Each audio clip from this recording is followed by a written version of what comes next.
Hello and welcome, Connected Yoga Teachers. It is our live Q&A thanks to our sponsor, Offering Tree. So this is a brand new thing, but we plan on doing this monthly. I'd love to hear in the comments if you can hear me, if you can see me, if you're watching live or you're watching the replay. And I would love to hear how your day is going as well. We are going to dive right into some questions from all of you. I want to give a huge shout out to Offering Tree. If you haven't heard of this company, I've been doing some research and I think they're an amazing fit for yoga teachers who really need to get online in a hurry, don't have a website, want to figure out how to schedule their classes and take payments online. I will grab a link actually for they have a special deal for everything that we're dealing with the pandemic right now, and I will make sure that I grab that partway through. So huge thanks to Offering Tree for that.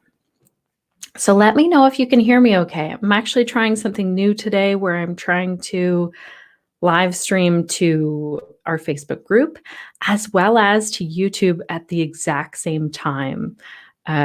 So I'm always in for trying new things. Let's see if I can see your comments. Also, there's like, there's a little, you have to allow or something for me to know who it is that's saying the thing. So you're welcome. I'm excited that we're able to do this together. Jenny, great to see you. Good morning. I'm glad to hear that the sound is good. Thank you for telling me that the sound is good. All righty, we're going to dive right in. At any point here, I'd love it if you also share your questions in the comments, if you share helpful things in the comments. That would be really fun. All right, let me figure out how I get that. Okay, good stuff. Carolyn's also saying sound and view is good. Thanks for hosting this. You're welcome. I'm really excited to do this. All right, there we go. Okay, let's cross our fingers here that everything else works in terms of sharing my screen. Yay. Okay, it's all working well. These are some of the questions that you all posted, which is really exciting. I feel like I can't quite. Ooh, we have something really cool going on there. So welcome to the Connected Yoga Teacher Monthly Live Q&A, sponsored by Offering Tree. Make sure to go and check out this company. They're really stepping up in all that we're dealing with the pandemic as yoga teachers, trying to get online. Okay, let's keep going. So Mel said, my question is, now that we are into week 6 of having gone online, my regular students that initially bought packages are not renewing as they've lost income and are worried to spend and or helping family financially. I'm finding it difficult to find new students that did not already know me. Any thoughts on how you can reach new paying students willing to commit? Thank you. So Mel and all of the yoga teachers out there who are feeling this, I just want to say that I really, my thoughts are with you in this time. It is a time of struggle for so many reasons.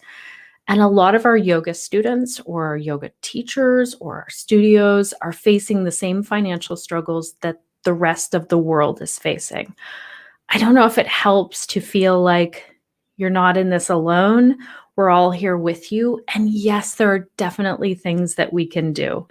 So first of all, I just want to address the point of sometimes we can't always step in and serve and create and market and run our business. Sometimes we need to go inward, renew our energy, fill up our cup, whatever you want to call it. And so a lot of my tips here will have to do once you've done that. So if you're feeling like, yeah, today's the day where I can really focus and be here for my students, then let's dive into this. So I would say a huge thing, and you'll hear me say it over and over again, is to really establish your niche.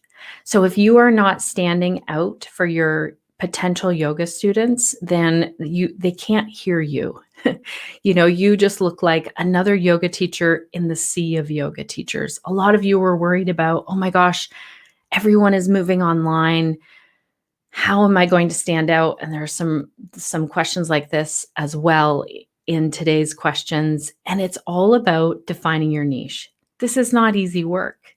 It's not overnight work. It's work that goes slowly. And you see also what really resonates with your students. So defining your niche is a little more abstract. That doesn't give you like an actionable thing to do today. But one action item that you could do with defining your niche is define what is the yoga that you don't teach.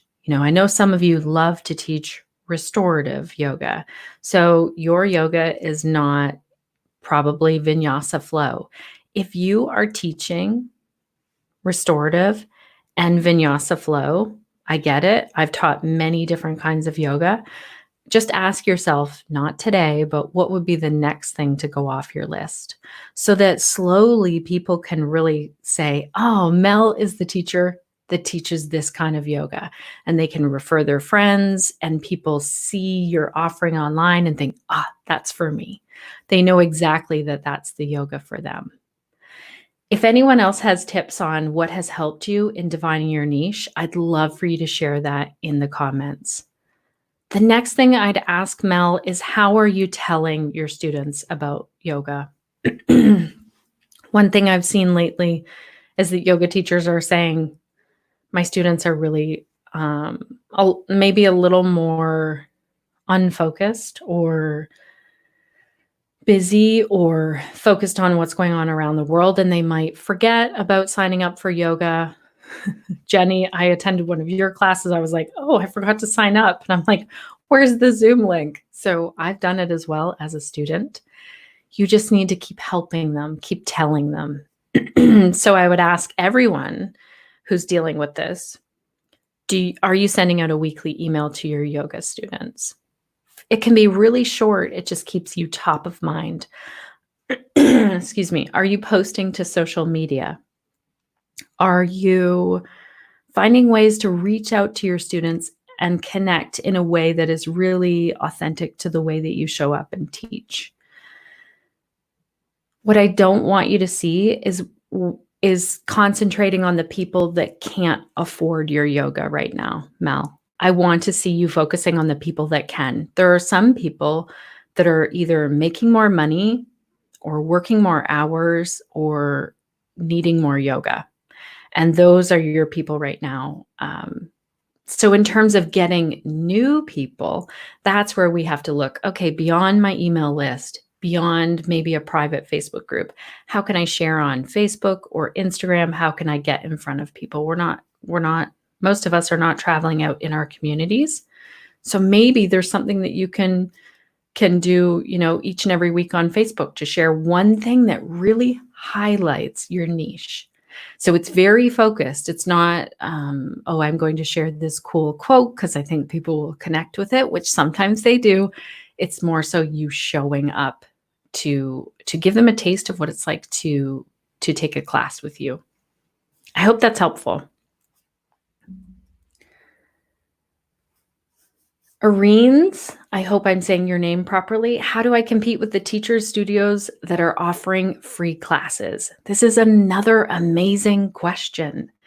And a lot of you have been reaching out and saying, one, I want to donate my time right now because I want to give back. And I think that's a beautiful way to think of offering things to people in need.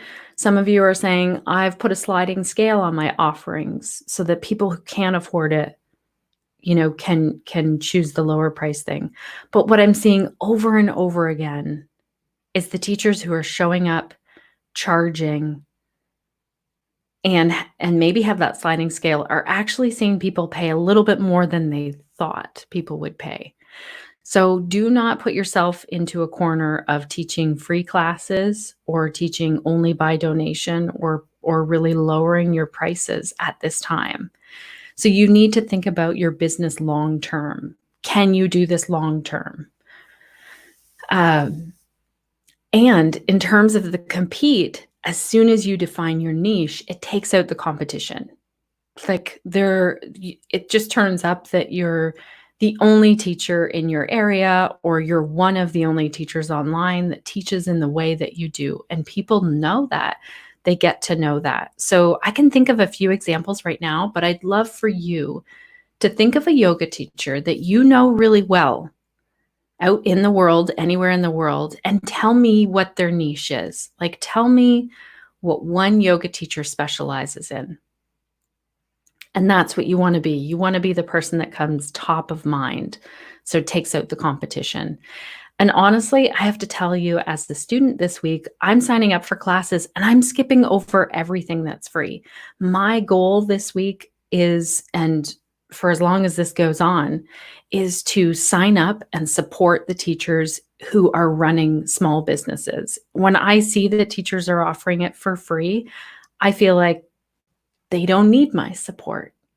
So I think, and I also feel like there's a value there. Now that we're all putting our classes online, take a look at the directory that my brother made. If you don't already have that link, let me know and I can post it here.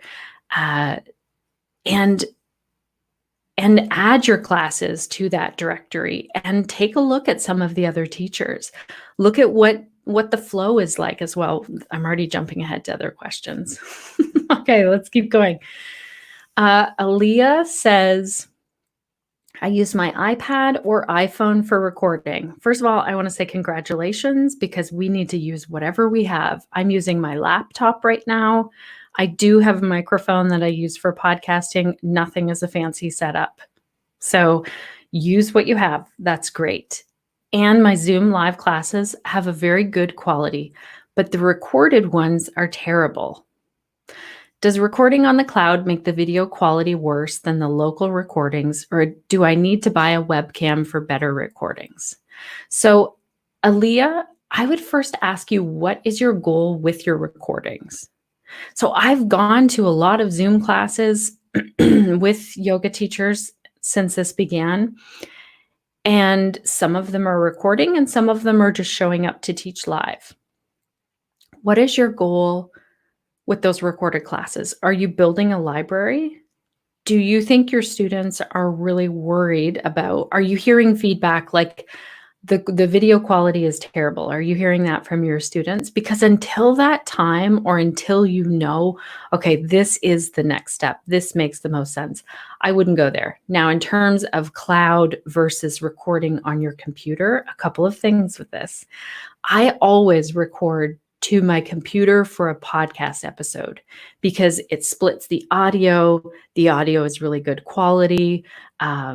So let's say if someone's dog is barking, who I'm interviewing, we can cut that part out because the audio is split. It's easier to do and the audio quality is better. So I can answer that. I don't know what the exact difference is between cloud video and recorded on your computer video. Maybe someone knows here. I feel like tagging Shelly Aaron, if anybody wants to tag Shelly Aaron. It's SHELLYAARON. She might know the difference between our video quality. She might know part of this. And you've already asked, do I need to buy a webcam? Maybe it's a webcam, but why don't we start asking other yoga teachers, what are you using to record? Because when it comes down to it, I really feel like as a student showing up, someone was talking about their lighting last night in the class. I'm not worried about the lighting at all. I love that there is this human connection. And until you start, having students who say, I can't see you, well, that's a very different thing. So I would keep that in mind with your recordings. Does anyone want to share in the comments here what it is that you are let me take a look at the comments.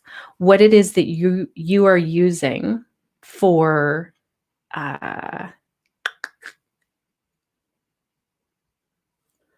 Jenny, did you ask me, am I recording?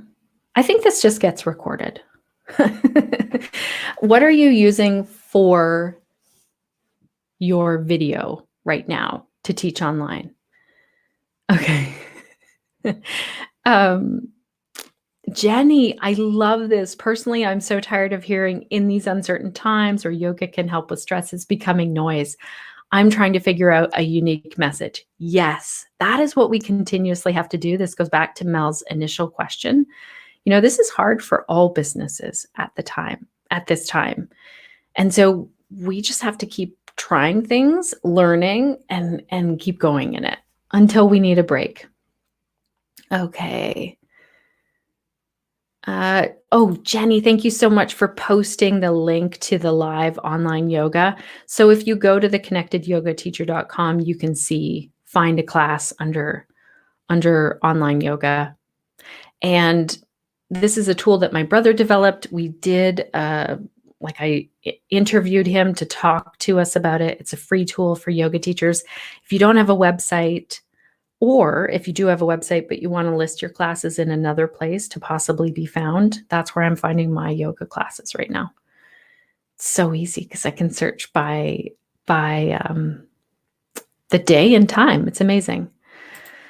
Okay, so here's one person saying camcorder and mic on body. I mix good professional recordings with intimate Zoom stuff. Jenny's saying I use AirPods and my laptop for live Zoom classes. See, you're using your laptop. Jenny, I'm curious, have your students all said that's all good? I need the recording as some students prefer being emailed the class recording if they will not attend live. Perfect. But I bet you, I have been a student and I have my eyes closed a lot of the time, especially if you've done the class previously or you know that teacher.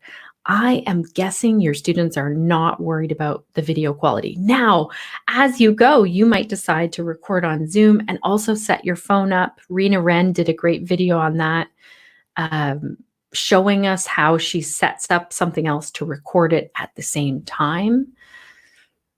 Jenny, I'm also excited for your consultation call this week. Jenny is going to also be talking with us about how she's teaching online along with many other yoga teachers in our new collective that will start really soon. I'm so excited that you'll get to see the video walkthrough of how teachers share their online yoga. All right. Here's another person, Carolyn. I use AirPods and laptop for recording. Visual, not a good iPhone, but I prefer to see camera and students for live. This is the thing. We have to really weigh things out and jump in there and try it. Carolyn and anyone else who has AirPods, I have to tell you, I'm feeling like I want to try these AirPods out. And I'm wondering, will they work with my Android phone? That's my question. All right, we'll get into some more questions here in a second. Jenny, my teaching was very different when I thought about keeping the future video library. I'm much more natural when I don't record for others. So that's amazing. You're showing up live just like you would in your class, and you feel like it's a more natural class. That's great. Okay, Carolyn brings up a really important point that I did not bring up in terms of cloud versus on your computer. If you are saving on your computer, it is going to take a pile of space. So you need to get those videos moved off right away. You need to figure out what you're doing with them. And I would say for now, record to the cloud and share that link with your students because you can almost right away. And then look at, okay, down the road, once I get that going and I have some more space, maybe. And it really depends if you plan to continue to teach this way as well. Oh, Carolyn, do you work for Apple? If I spend money on AirPods, make sure I get the Pro softer version. Okay, Lisa's sharing, and I want to get back to our questions so that I get to as many as possible. This is great. A video editor. Someone else was showing me talking about different things. Okay, let's get back to our questions. You can keep sharing things in the comments about how you do it. That would be super helpful for people that are here. Alrighty. So I hope that helped to answer that question.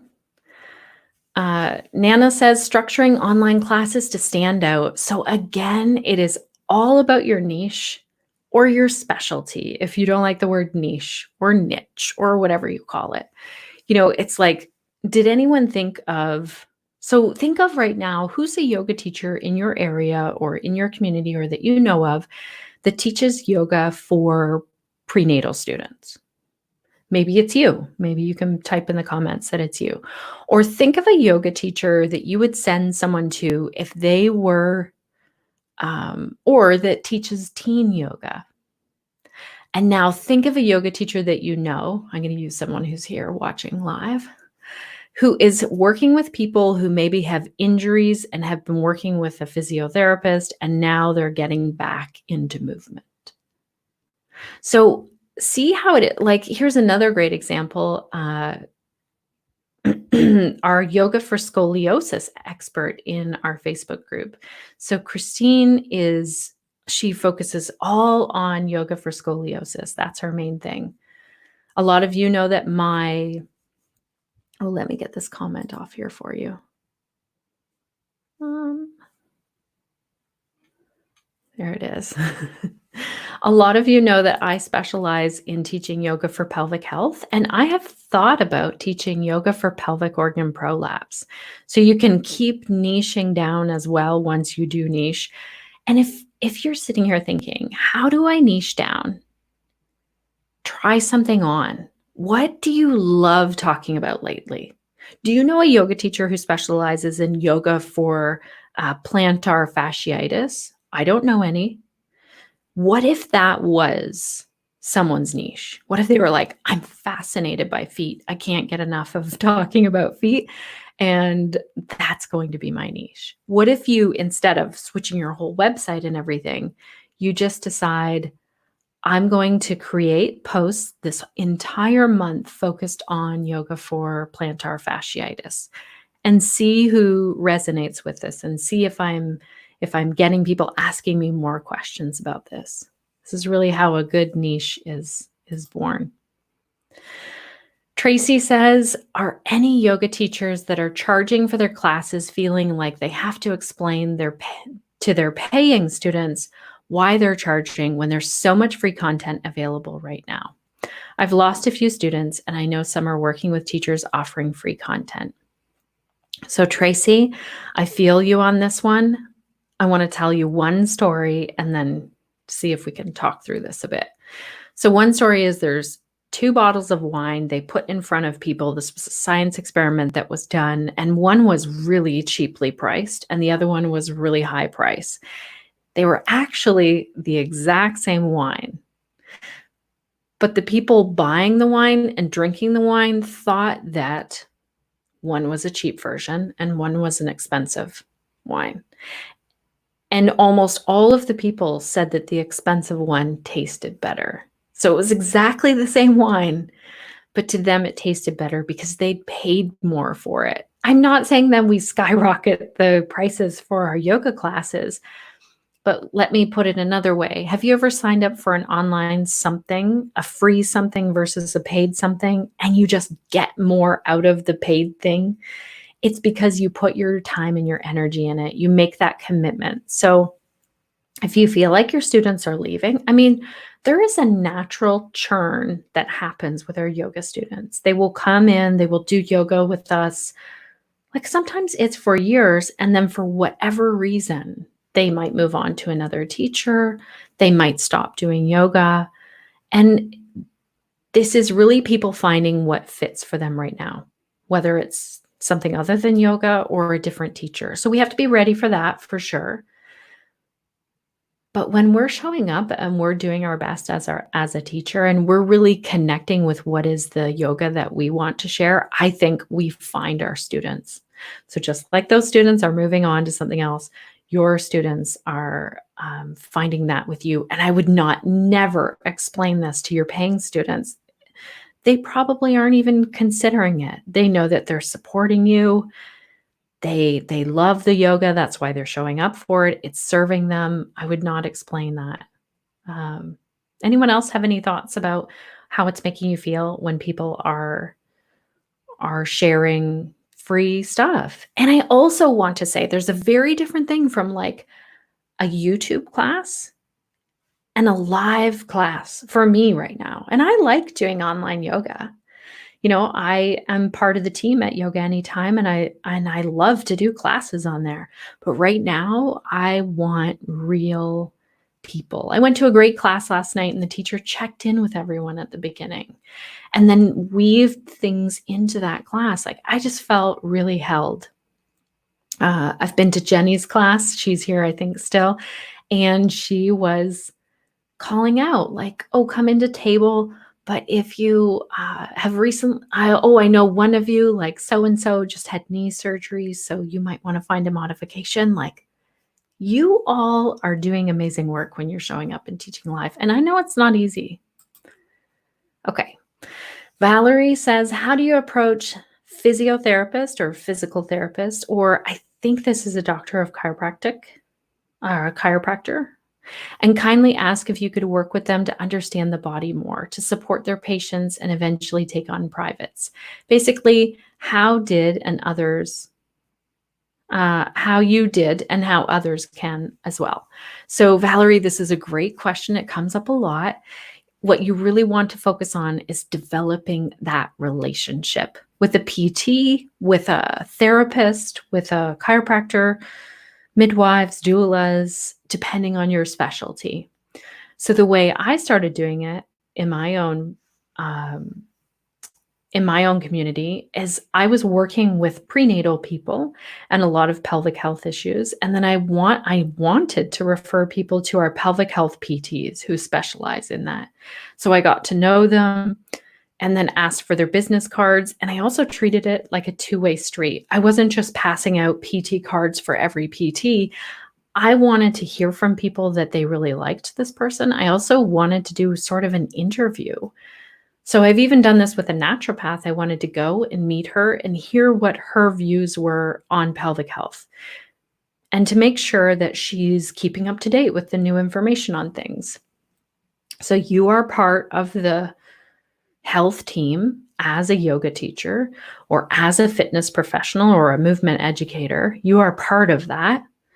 And you want to reach out and make those connections. And you'd be surprised. Your PTs and your chiropractors are doing the same thing, building their business. I just interviewed someone as part of our pelvic health professionals who built her own PT practice.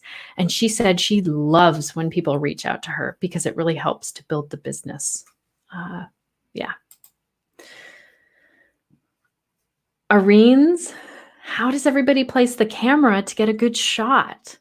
I would love to hear in the comments if people have tips about this. I always end up with my head or feet outside the picture. So this is some tricks that I do when I'm recording. Now, mine are mostly pre-recorded videos is what I create, but I also have cut my head and feet off in many shots. I would say if there's any way that you can see the shot as you set it up, if you don't have someone to tell you, okay, that's where you're at. So it's almost like you set up your yoga mat where you will fit in. And it takes some playing around. If you're doing this from your laptop, you want to see, okay, what could I see? Like, I can see up to about the middle of that cupboard. So if I went and stood back, I might have to adjust things. And honestly, maybe I'm wrong here. I feel like it's getting the camera nice and far away from you to some degree. I hope that's helpful. And I'm sure our connected yoga teachers will have more tips on what they do. Jenny says, I need help standing out online. I had a unique niche when my competition was local studios. Now I'm not so sure.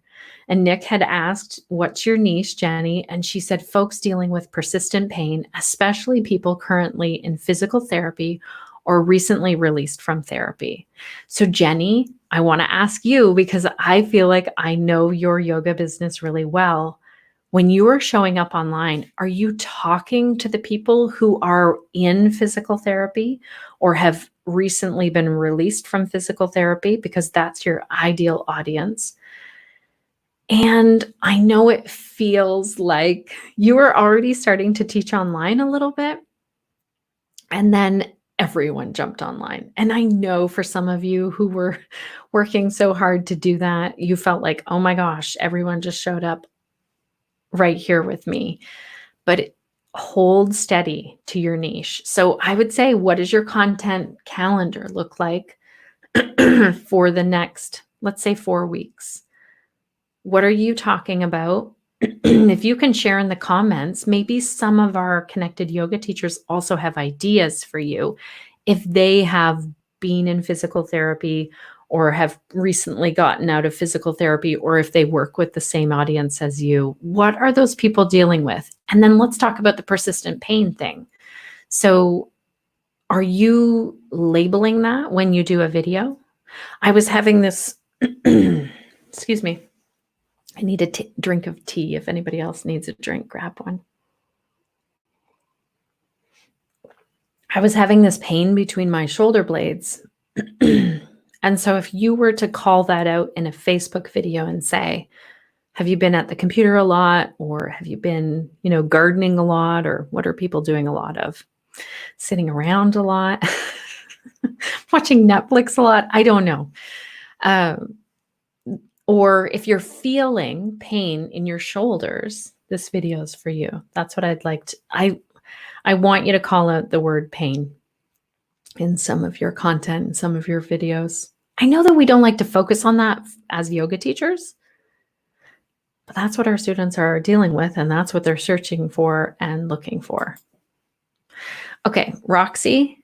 So my question is, what are your thoughts on Thinkific? Is it user-friendly, aesthetic, easy to connect with your website and set up payments? You mentioned you could show some things about it on video. Okay, so let me try and do this, Roxy. I definitely can, I think. Stop sharing. All right.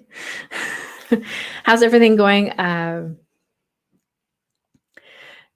Jenny, see? Oh my goodness, Shannon, how have I missed this? I record lots of tutorials, offer some modifications, but I never use these words. I know. Just talk to my niche. Exactly. It is not the easiest thing. Okay. This is so good on seeing if it fits for your camera. I ask people what it looks like. Do I need to move or adjust the camera? When you're there live, that's what you can do. Oh, that's so good, Laura. I love interactive classes now. Like anything that makes me feel like I'm live there with the person. I don't want some robot teaching me these days. Okay. Okay. Oh, here's another one from Judy. Oh, I got the wrong one. Stand about 10 feet away from the camera and have the camera about waist high. That's working for Judy. Okay, keep sharing those in the comments and I'll show you what things look like on Thinkific. Thinkific is really comparable to Teachable. So I use this for, how do I share my screen with you now? Let's just hide that guy. Sorry for the clicking and the pause here. My brain can only think about this one thing for a moment, I guess.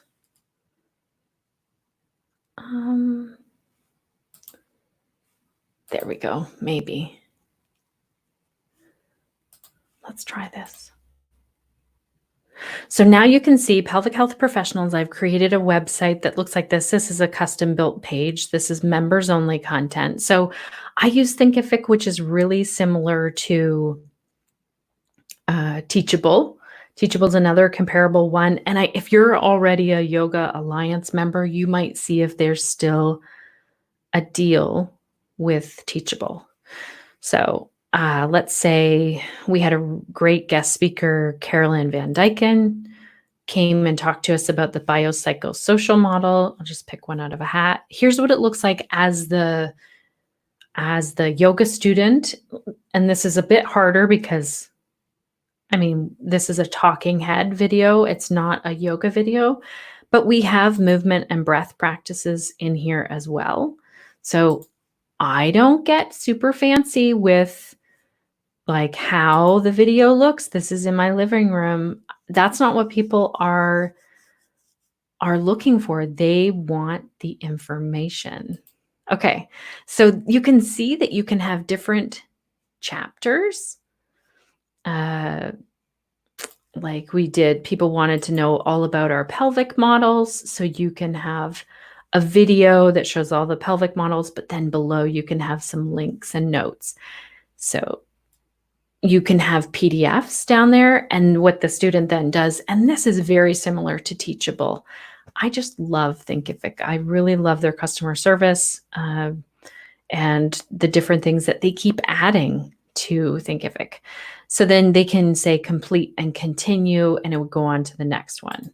For the ones with lots of notes, like Carolyn gave us so many notes. So we go through and we do timestamps. Now, you wouldn't have to do this, but maybe if you were leading like a workshop or a yoga teacher training, you would have some links and things that might go in there later. I hope that's helpful on getting a little tour. Does anyone have any questions about Thinkific? So I would say, let's see if I can find you again. Can I come back to where the comments are? I would say, Roxy, that the platforms to look at right now, if you're planning on taking videos or content in some way and putting it somewhere, Judy, I've still got your comment up here. I'll hide that, is to look at Teachable, Thinkific, and Member Vault. Another one that feels out of reach for me anyway is Kajabi, or creating a customized membership. So Member Vault, Teachable, and Thinkific will all do courses or a membership model. And for those of you who are interested in the collective that will be opening soon, I'm just putting some final touches on things. Sometimes I just want to provide so much that I don't get it out there as fast as I should. But that will all be on Thinkific as well. Let's see if you have anything. Oh, yeah. Laura's asking, curious about using Loom. When and why would I use that software? So I use Loom when I'm trying to tell my team an update or walk through a workflow that's on my computer or surprise someone with a video. Loom is free, but I wouldn't use it in terms of recording a yoga video. Now, why is that? Could you do it? I don't know. I just don't ever think of it in that way. Laura, you're asking me, how did I get my logo to show up in my live video here? So I'm using a new thing called, it's new to me, StreamYard. So it's allowing me to stream to Facebook and to YouTube. Do not add a bunch of things though. I just knew that I wanted to do this for our live show because we can have your comments show up here, and it's super nice. You don't have to be thinking all through or wondering what it was that someone posted. Okay, let me keep up with the questions here because I want to see if we can maybe get to some live questions, and keep posting your questions in the comments there as well. All right, let's get back to our questions. We are going to do this again, so stay tuned. Jenny says, Francesca Severo. Oh, I follow Francesca, and I realize I don't know how to say her last name. Wisely recommends that students show their screens so we teachers can actually teach. I agree with her, but some of my folks don't want other students to be able to see them. Any ideas on how to deal with this? I want to respect people's privacy, but I would totally prefer to be able to see my people. I want to take a quick poll here, everyone. Who is teaching online?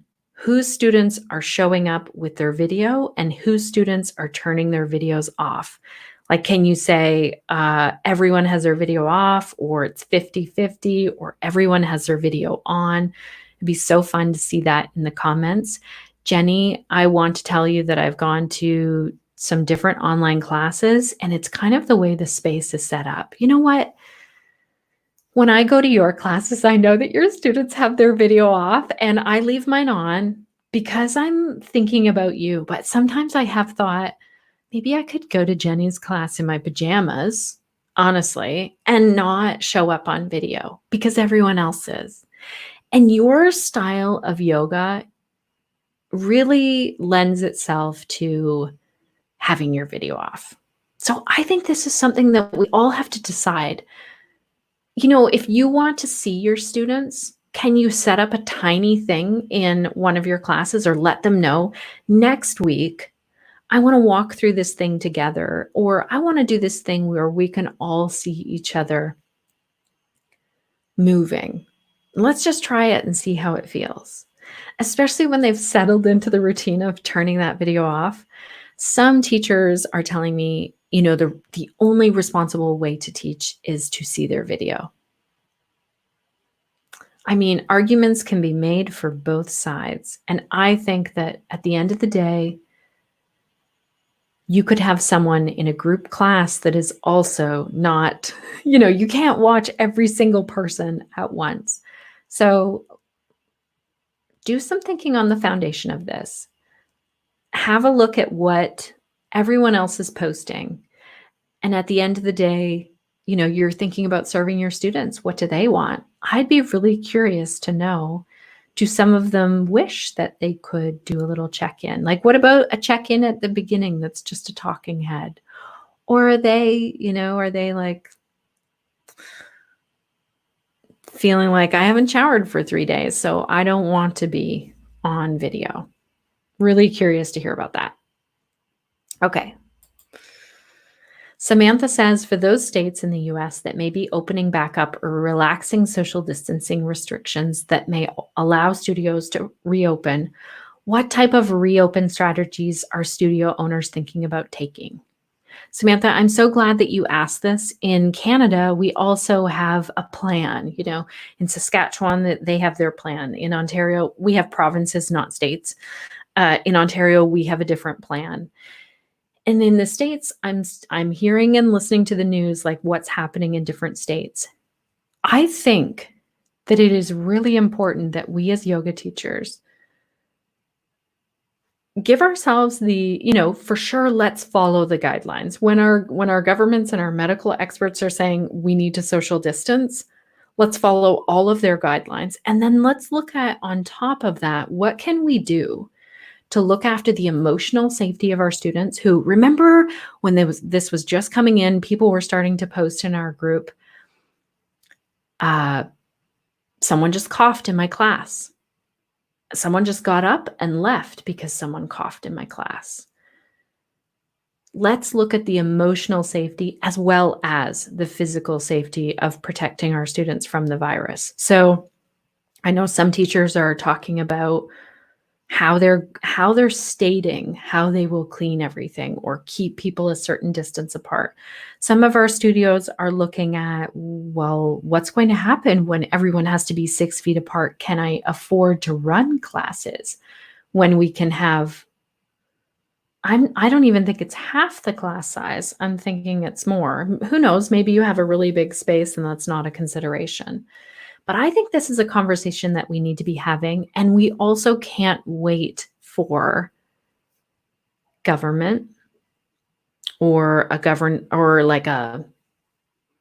body that we listen to. You can't rely on my information or Yoga Alliance. Do the research on this and really look at what fits for you, and ask our connected yoga teachers. Post if you have made like a reopening thing, post it in here. And also keep in mind, there are some of our connected yoga teachers around the world who don't have restrictions. So I had a great conversation with a yoga teacher, and her name is just, I feel like was it Katie? Oh my gosh. One of our yoga teachers in Sweden said, you can still go to yoga classes there. Everything is open. And so I would just be asking, what are those studios doing to address the concerns of their students? Did I already say this? Some of our studios are live streaming as well as having live classes, or that's their plan, so that people who don't feel comfortable going out. Like, I want to ask all of you who attend yoga classes, are you feeling the urge to rush back to yoga classes? Like, I was asking my family this, What will be the things that you rush out to do when you're told that it's safe to do so, or here's the way to go do it? When restrictions start to lift, what are the first things that you need to do? So pay attention also to what's happening in different states and different provinces and different countries around the world. Look at their protocols and see how it fits for you.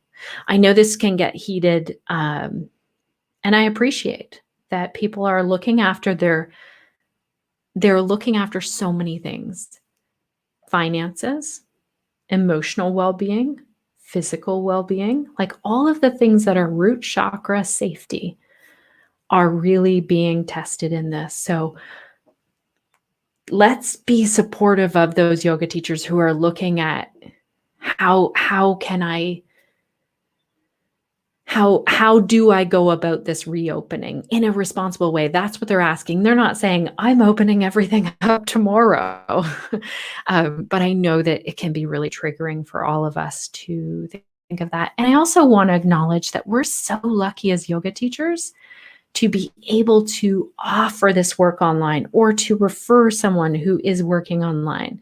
You know, if we are looking at massage therapy, estheticians, hairstylists, these are people who are completely out of work and can't. Well, I have seen some cool ways of sharing what they offer online, but who can't do it in the same way. Hope that's helpful, Samantha. But we need to be thinking about our protocols, and we need to be thinking about what will we tell our students. I was talking with a massage therapist this week who was saying, when things start to lift, I'm already putting that protocol together. Like, you know, there'll be 15 minutes between people. There'll only be one person in the building. You know, we have this whole cleaning strategy that we already do, and here's how I'm making it better. So these are the things we need to be thinking about. Jenny, any thoughts about offering 15-minute classes? I think many folks are finding it really hard to dedicate an hour or more to yoga. So first of all, Jenny, I would say poll your students, but wait. Is it in your niche? Is that what you want to teach, the 15 or 30-minute class? The reason I ask is because when we see like our class numbers go down, sometimes we start thinking maybe it's the wrong day, maybe it's the wrong time, maybe it's the wrong length of time, maybe it's the wrong style of yoga. Sometimes we just have to hold steady, because honestly, I would be tempted to show up for a 15 or 30-minute class, but would I get that much out of it? What I'm loving right now is that a teacher is holding me to like an hour and 15, sometimes an hour and 30 online, like a regular class. And the space is held, so it's live. You know, if it's a video, if it's a pre-recorded video, for sure, let's look at shorter ones because people just turn them off and leave.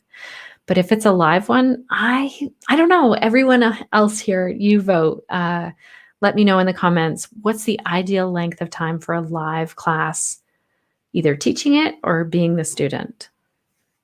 Being the student, I just love getting into that dreamy, blissful state where my nervous system has a rest. Laura, shooting videos. How do I create inexpensive lighting hacks to improve the quality of my video? I love this question. Here's one of my lighting hacks. I sit near a window. So yes, on cloudier days like today, it's a little less lighting, or sometimes it's sunny and I have some window coverings to deal with it. But what are some of the lighting hacks that all of you use? You know, do you have a lamp? I mean, it's great to have like not to backlight you, because that's where we start to look like kind of like a scary movie, kind of zombie-like on Zoom. So you instead want the light coming at you.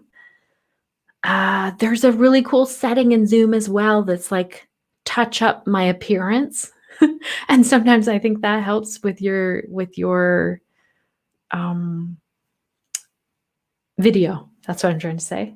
Who else has something that they use for lighting? I know some of you are buying like those bigger lights, especially if you're doing YouTube videos or pre-recorded videos. I use the sunshine as much as possible. And it does really limit me. You know, I can't be shooting videos at night. Some of you are using like outdoor spaces as well. So I'd love to hear in the comments what other people are using for lighting. And Laura, just so you know, this is going to be one of the questions in the collective.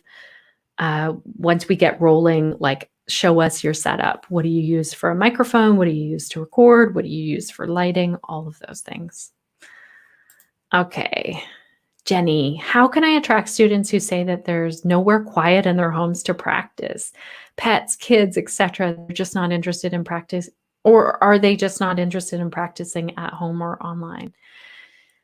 Jenny, I bet there are some people who really leave their home, their busy, bustling home, to go and practice at your studio. I can guarantee it.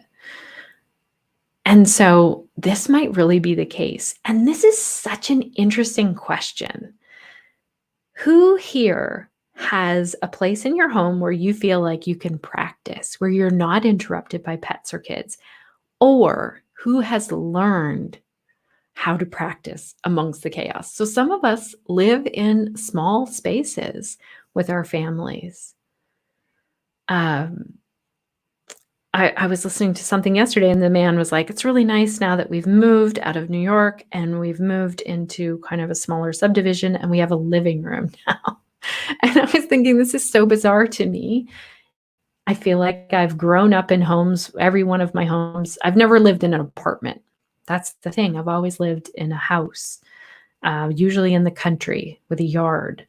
So we need to be super creative though, because the other thing I want you to think about, Jenny, is I don't know any of our students who are living in like blissful, peaceful places. We are all living with our pets, our kids, our partners, or maybe we're alone, but even that can feel. So I would say who is up for kind of cutting through these things. Also, though, I want to just say this, Jenny, because you've had some other questions and we know that this isn't your niche. Setting up an at-home practice can be a niche. Like I'm the yoga teacher who will help you set up an at-home practice is a niche. And I would say that's not what you want to be focusing all of your content on, but you could have a little list. Who here has a list of how you help people to set up their home? We had someone in our pelvic health professionals yesterday talking about doing one-on-one private, and she has a list for them to go through just to make sure that there aren't too many distractions. And there was a dog running around, and the person who was teaching was like, "Oh my gosh, I thought it was going to be distracting," but that woman loved having her dog there. I once taught in a home that had 20 clocks that went off on the hour every hour. But of course, the people who live in that home don't even notice it. Okay. We're getting near the end. That's what that means. So I want you to mark your calendar. It's happening on Tuesdays at the same time, 10 a.m. Eastern. Don't worry, you will also see it pop up in the group a week before where you can post your questions, but we'll do this again with more questions. And I want to also just see if we have some in the comments here that I can look at quickly. May 26th, June 23rd, July 28th. And thank you again to Offering Tree. So let's see if I can grab a link for you for the Offering Tree. Offering Tree has a really special, this link looks a little bit long. Can you tell me if you can see this link in the comments? Can't post comments to some destinations, it says. But I put it in the comments here, Offering Tree. They have a COVID-19 support. Oh gosh, that link looks a little bit long. Anyway, you get the idea that they have, you basically get half off for 3 months with Offering Tree. Someone else had asked me about all of the different booking softwares out there. So I'm compiling a list and I'd love to sort of compare those. And here's my short list from my brain. You all know that I love Schedulicity. They sponsor the podcast. Acuity is another one. Offering Tree is another one. Calendly. Mind Body. Who am I forgetting? Do some of you have other ones? My brother has just made it so that Live Fitstream also does registrations. And I just want to tell you, for all of you who are registering your students online, look at how seamless you can make it for them. Because I've had to register for some classes where I have to do a lot of clicking, like click and add it to my calendar, or click and get notified of the Zoom link, or some of them I have had to email the teacher for the Zoom link, like that's in the instructions. And those, the more a student has to click, this makes us sound like humans are really lazy. But what's that thing? It's called like click. What is it? It's like if there's too many clicks, they just don't follow through with it. Yes, Laura, I'm so glad that you're looking at the scheduling software and comparing them. The issue with the scheduling software and comparing them is they all do such different things. So the other thing is, if you're using a scheduling software and it's not doing something that you see in another software, the first thing I would do is reach out to that company and say, this is the thing I need, because I'm looking at this other software and they have it, and it would almost be worth me switching if I can't get that. Oh yes, I've heard of this. Momoyoga.com is another one. Be Yogi Insurance is offering 90-day free trial for their insurance clients. Oh, so they've partnered up together. That's really cool. Let me just show that so that you can all see momoyoga.com. Let's work on that. We'll work on that collectively together. A list of our scheduling softwares. I know that we've started one in the Connected Yoga Teacher group. So that's the other thing. When you're looking for something and you go to the Connected Yoga Teacher group, you can search in our search bar. Let me show you what that looks like. And I also wanted to show you that I talked with Offering Tree specifically. So let me see if I can do this. I have to like figure out. That's not it. Cancel. Let me see here. Sorry, everyone. If you have any other questions or comments, post them for sure. While I just see if I wanted to show you this video and how you can search for something. I mean, lots of things will come up, but we really try and create it in a way in the group that it's organized. Okay, let's try that again. Share our screen. Can you see that now? I think you can. So this was a video that Eddie and Alex did with me from Offering Tree, and they explained all about Offering Tree and what it is, and they showed behind the scenes, and they showed different yoga studios that are using Offering Tree and different yoga teachers. And so they put together create a yoga website, but they also put this ebook together about teaching online. There's a lot of helpful stuff in this. So here's something I learned the other day. I can click on this right here, the date. Sean showed me this, and it will get me this link. So let me copy this link and I'll bring it back over and put it in the comments. I think you'll be able to see it here in the comments. So it would take you right to that video if you're interested in learning more about Offering Tree and seeing how that goes. Oh, Lori's saying Karmasoft integrates with Zoom. So that's something that we have to really be looking at. Can people pay? So here's an example. Offering Tree just updated things so that they can accept payments from 30 plus countries around the world. So those are the companies that we want to be following. Like, how are they adding to it? And I would also reach out to them. They're also in our group, in our Facebook group, if you want to tag them in something, or you can always reach out to them and ask them for something. Laura, thanks for tuning in. Laura says she has to run. Have a wonderful day. We're getting ready to wrap up here. I'm just going to see if there's anything else left. Someone saying Offering Tree is very, very easy. That's so good. Someone saying, I need a real legit website. So Offering Tree offers you a really fast, like get a website up in 10 minutes. But if you do create your website in some other way, you can also still use them. Someone else is saying that they're using Offering Tree right now. That's fantastic. Jenny, you're asking, are the calls all at 10 a.m. Eastern Standard Time? Yes, they are. I am super excited, everyone, for all of your questions that you sent in. You sent some really amazing questions. I don't have all of the answers. If you are watching the replay, make sure you go back in and post your helpful things here in the comments, and we will be back here to do this in a month's time, which will go by quickly. And who knows what the world's going to look like in another month. I want you all to know that I am thinking a lot about you, and that sometimes I feel like I don't know if yoga teachers know that the difference that they can have in the world. Like, for instance, I took a yoga class last night and I just felt like my whole body sort of melt, release all that tension.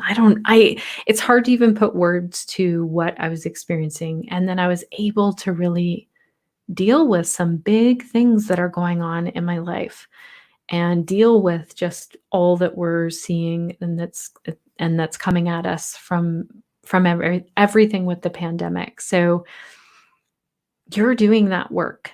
When you are filled up enough that you can share yoga out into the world, you are doing amazing, amazing work. So thank you for showing up and for doing that and for figuring all of this out so quickly with all of the tech. All right, everyone, have a fantastic rest of your day. Let's stay in touch. Let's stay connected. And I can ask you the same question that I ask on the podcast. I want to know, what will you be doing today? I could say today, you can share in the comments, to stay connected to yourself, your practice, and your community so that you can share the yoga that lights you up. Bye, everyone.